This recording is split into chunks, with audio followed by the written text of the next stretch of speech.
Pernikahan Vena Melinda dan Ferry Irawan telah berjalan 3 bulan dan masih menjadi perhatian publik.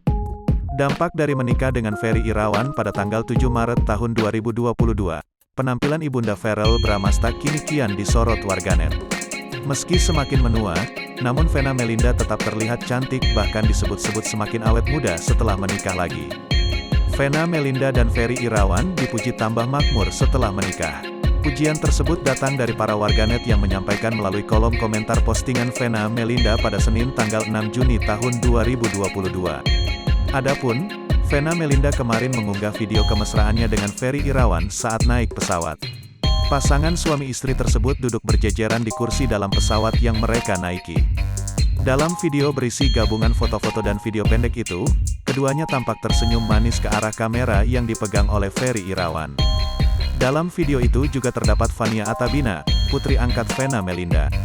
Melalui caption yang tertera, Vena menuliskan ungkapan syukurnya atas kebahagiaan yang dia rasakan.